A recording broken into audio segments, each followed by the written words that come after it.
Hello everyone, my name is Preston Dennett, and the title of today's presentation is the UFO incident on the USS Valley Forge.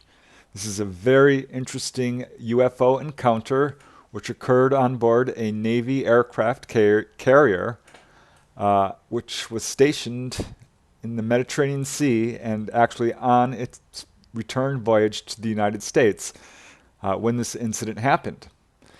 The main witness I talked to is Jim Kubelbeck. At the time, he was 21 years old and had been stationed on the USS Valley Forge as an electronics engineer.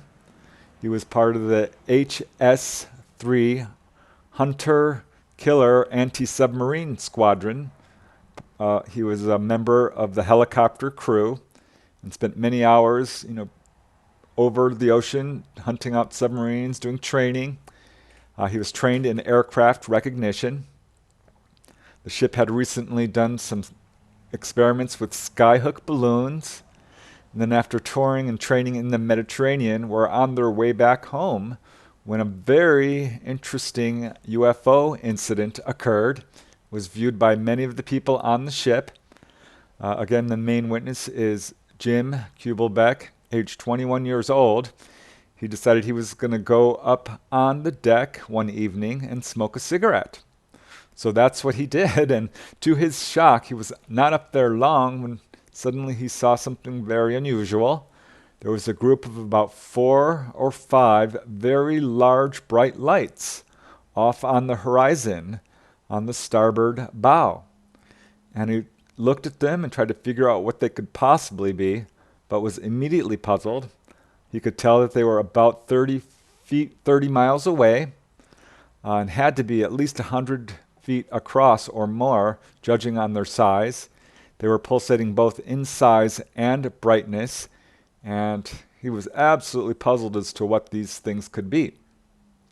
As he says, and I'm quoting, "They were the strangest lights that I've ever seen in my life. The best way that I can describe them is that the lights themselves seemed to be a pulsating, breathing, living thing. They increased in brightness from a low to a dazzlingly bright level. I watched them for some time, trying to analyze what they could be. I've never seen anything like that in my life." So after 15 minutes of watching these and being unable to identify them, Jim decided he's going to go back below deck and get a pair of binoculars that he had bought while on shore leave, and see if he can get some other witnesses. So he returns to his crew quarters and opens his locker, and his fellow crewmates start teasing him. Many of them had also gone on shore and bought various merchandise, only to open up their packages and discover that they had been ripped off and that their packages were nothing more than rocks. So they started teasing Jim, saying, Jim, he wants to find out that he bought a bunch of rocks. He probably bought rocks and not binoculars. So Jim opens his package and, smiling, he holds out 2 pairs of brand new binoculars. These are 7x50 binoculars, nice pairs.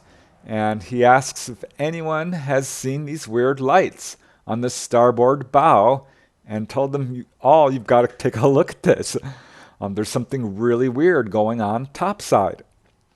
And a number of these guys just paid no attention to him. They didn't want to go up, but he managed to convince about 4 or 5 of his fellow crewmates to go back up onto the deck and look at these weird lights.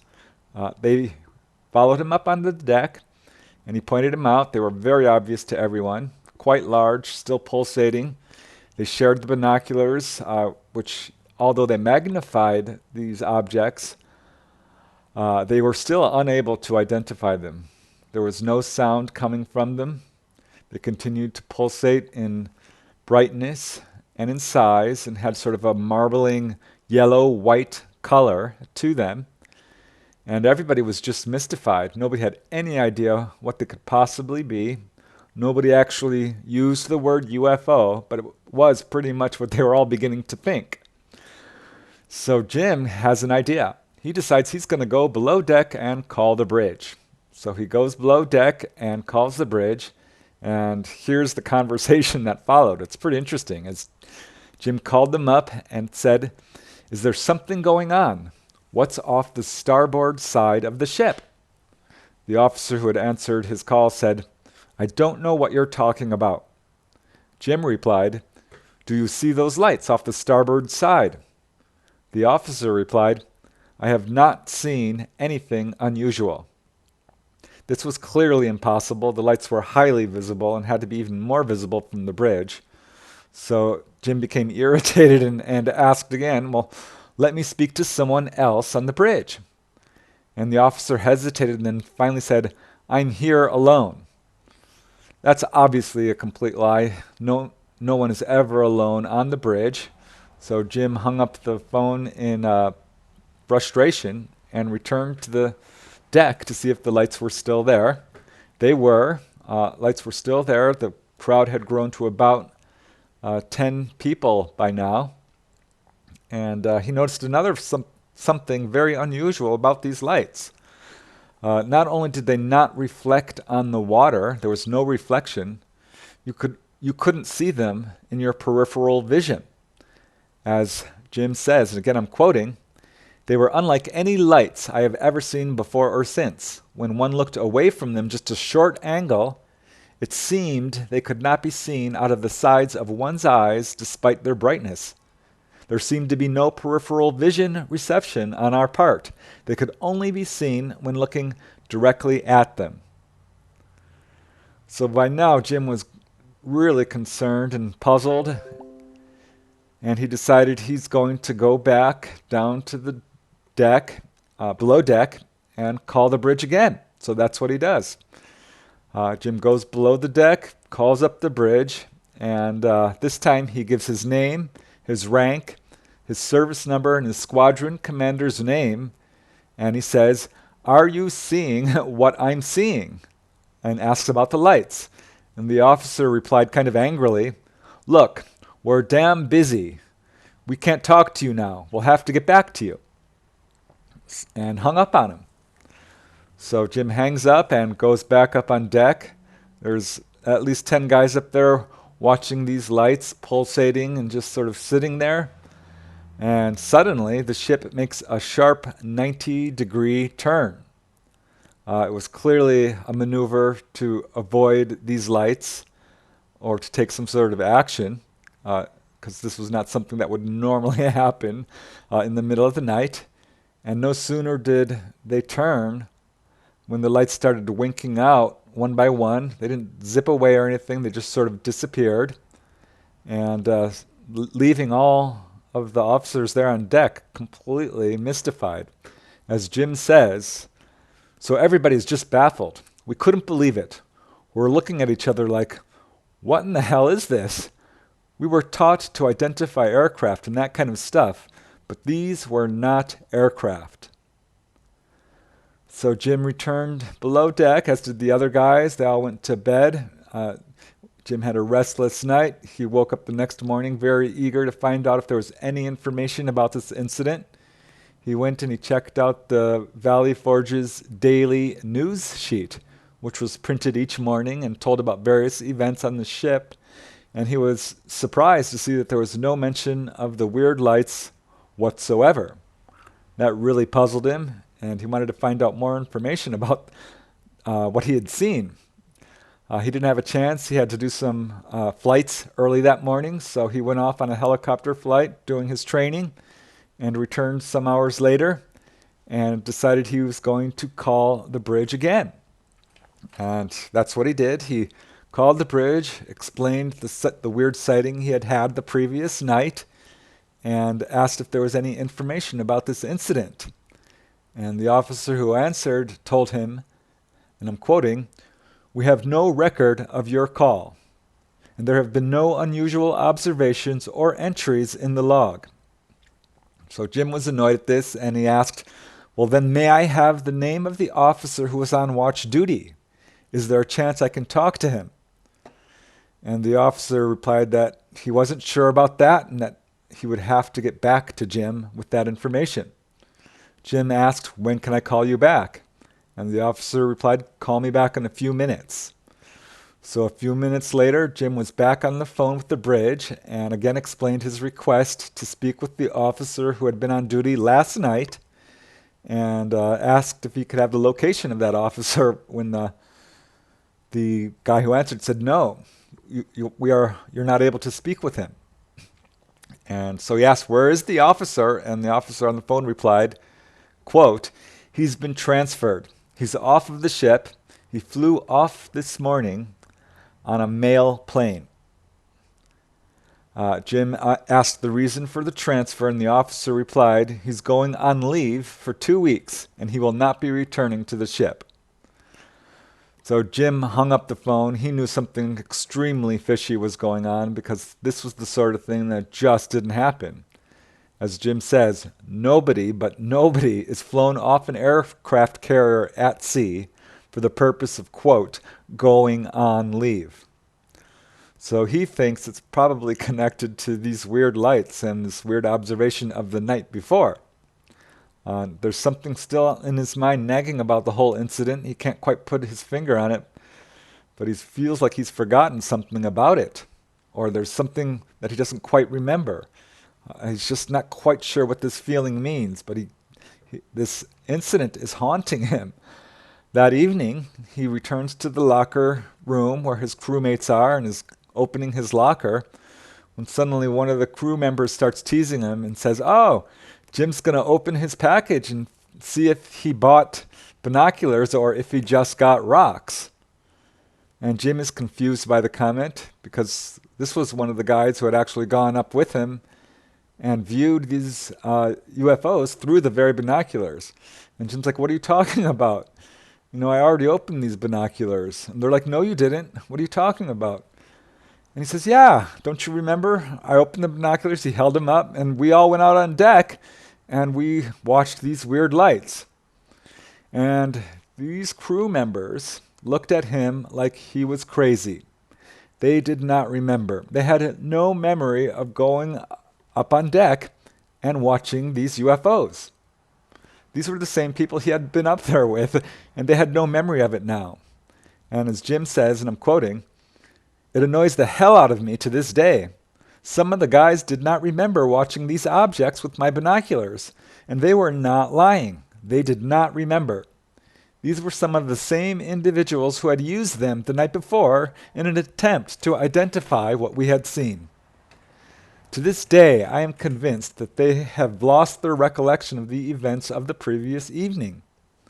It was as if it was blocked out of their memory, and to this day, that just baffles the hell out of me. So yeah, this really upset him. He finally did locate a couple of the guys who were there who were like, oh yeah, I do remember seeing something, now that you mention it. But most of them did not. It had been wiped clean from their minds. And they, as Jim says, they weren't lying. So this is definitely something we see with extensive contact. Amnesia does turn up usually in sort of onboard UFO experiences or UFO abductions, but can certainly turn up in what would seem to be a simple sighting. On the other hand, this is often a red flag, an indicator that there was perhaps deeper levels of contact. And there was another thing that bothered Jim. Not only did his crewmates not remember, but he himself felt like he had forgotten something about this sighting. And that was also annoying and frustrating to him, and he just couldn't figure out what it was. He couldn't get the sighting out of his mind. That evening, he went back up on deck and looked for the UFOs again. There was nothing there. And he went back below deck and was laying there and about to fall asleep and was sort of just meditating on the whole sighting and the incident and all the events that followed, when suddenly he had a flash of memory. This, quote, dream flooded back into his mind. He calls it a dream in quotes, indicating that this is probably something much more than just a dream. He believes there's some level of contact with these UFOs. Because in this dream, Jim found himself in a very strange place, and it was not aboard the USS Valley Forge. He found himself in a strange room surrounded by human-looking men in white coats or white uniforms, And his first thought was he was AWOL, and he's going to be caught. He was pretty upset about it, and they did not seem to care about that. Their first question was, what qualifies you to be here? And Jim started telling them about his qualifications and his knowledge of energy as an electronics engineer and a scientist. He was very well educated, even though he was quite young. And they seemed to be very interested in talking to him about energy. In fact, that's what this whole conversation proceeded to be about, was about how humans had evolved with energy throughout the ages. He talked with these guys about how humans had evolved from horse and buggy days to having the steam locomotive, steam engine, to inventing the internal combustion engine with gasoline and diesel engines and reciprocating jet engines and so on, all the way up to nuclear power and higher forms of energy, electric motors and so on. And one of the guys replied, "You are also limiting yourself in many ways by the laws you adhere to." And I'll just quote one of these alleged ETs directly, because they had a very interesting message to impart to Jim. As they told him, you have momentum, there's the sun, magnetism, centrifugal force. There are an endless number of forces. Do not limit yourself by what you have been told. Such limitations are negative in nature. If you think something will work, it will work. So the whole conversation was about alternative energy sources other than perhaps fossil fuels. And as these guys told him, and again I'm quoting, "You can do your part. Everyone can change the world in some way. Everything affects everything. Remember that. So it's a slow process. It makes no difference. 5 minutes is like 5,000 years." And Jim was talking to them. And he's like, "Well, what do you want me to do? Invent an alternative power source and change the way people think?" And they said yes. And again, I'll just quote these alleged ETs directly. As they told Jim, "If you desire it, you can do it. What you have to do, you will do. You will have other priorities for a time, but you will know when the time is right. The only limitations mankind has is what he has created in his mind. His negative limitations and restrictions have been created by his own thought processes. There are some acceptable trade-offs. Gifts from God are boundless and limitless and never-ending. They can be used as power sources to generate whatever energy sources man desires or needs in any stage of evolution. The very problems you are talking about can be eliminated, and the very concepts you desire you can achieve. Any problem you can visualize can also be non-visualized. Solving the problems as they arise, if man changes his concept of limitations, there will be no limitations. It's that simple." And to sort of emphasize what they were talking about, they now took him to another room. In this room, which was relatively small, Jim was with two of these human-looking figures, dressed in white, and it was apparently some sort of engine room, because in the center of it was this weird-looking engine, which he could not make heads or tails of. The most interesting thing to him was that it was not connected to any apparent power source. And he pointed that out. And they immediately replied that he was contradicting himself, that they had just pointed out there are other forms of energy everywhere. And as they said, "All you need is the concept. You will do the rest. You mention friction, inertia, and momentum as problems, when in reality they may be assets. If man would use these forces to his advantage, he could invent a power source of which you speak. We also know that you once entertained the thought that everything that exists might simply be a concrete manifestation of creative thought. God has given all creation to mankind. Everything man needs is at his disposal if only he seeks to use it. And that was the end of this quote dream. Jim doesn't remember anything more than that. I've shortened the whole conversation considerably because it goes on for pages. These ETs had quite a message to give Jim, but it all sort of revolved around this idea of alternative sources of energy, and that Jim had the ability to build a, quote, free energy motor or a perpetual motion type of device. He had the knowledge and the wherewithal to do this, was their message to him. And that was it. So this left him pretty stunned and speechless. He finally realized what he had been nagging at his consciousness all this time, and he definitely connected this whole, quote, dream to the UFO sighting he had had just prior to the dream. It's entirely possible he was taken on board, and this is actually a memory of the actual incident or his, what actually happened.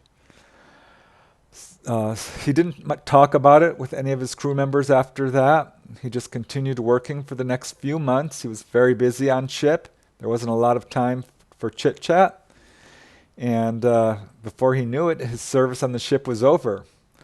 The last thing he did when leaving the ship was talk to one of the guys he had seen the UFO with, and he brought it up. And his fellow crewmate said, "Oh yeah, I will never forget those lights, but I sure had some weird dreams for a few nights after that." So that left Jim stunned. So apparently he was not the only one who had some sort of weird experience with contact with apparently the occupants of these UFOs. At any rate, that was something he always regrets, is not asking that gentleman, his fellow crewmate, what his dreams were about, because Jim certainly remembers what he dreamt, and it had a huge impact on him.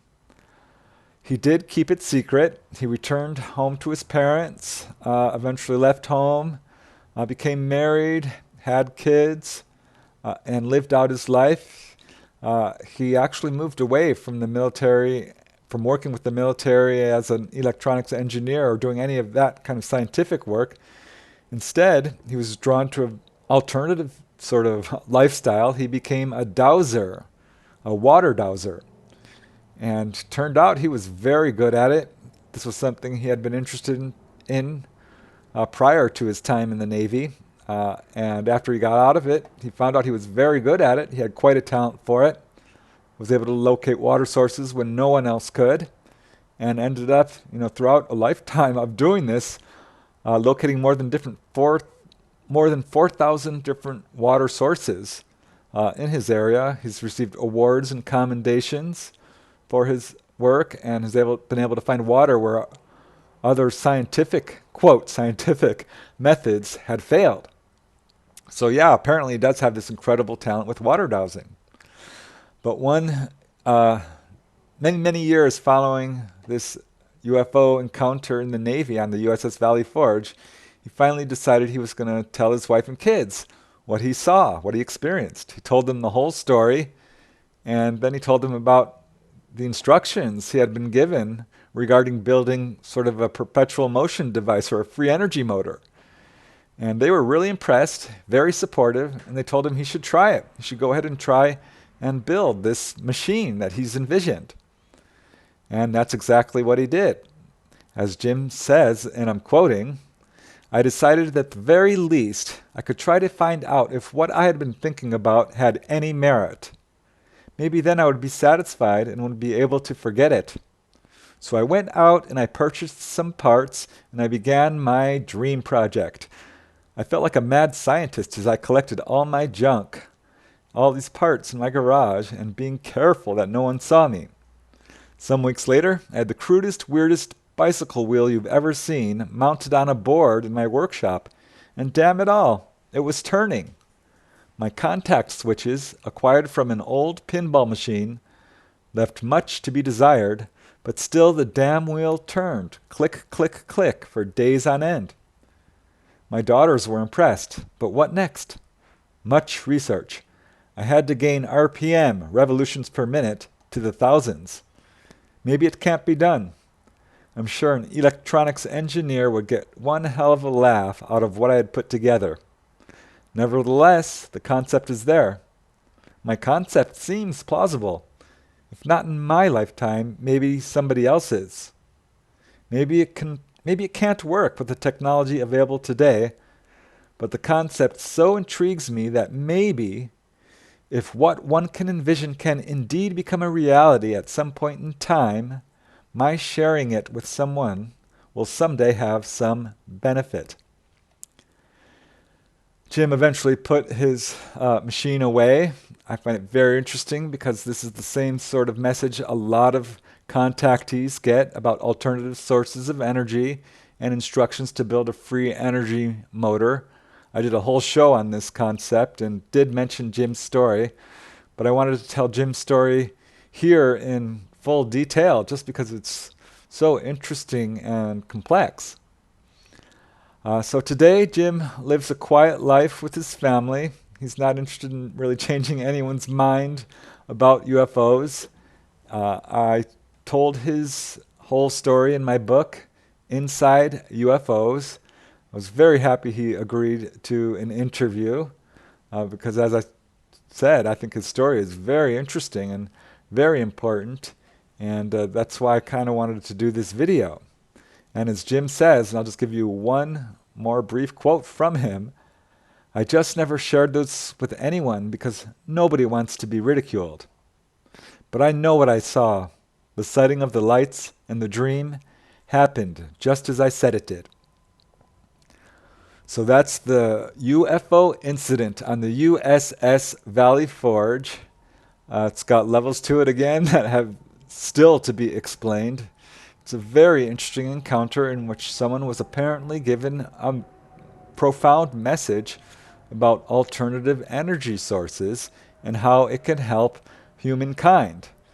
So I'm really honored and delighted that Jim agreed to speak with me, and I'm really glad that I was able to get his story out there.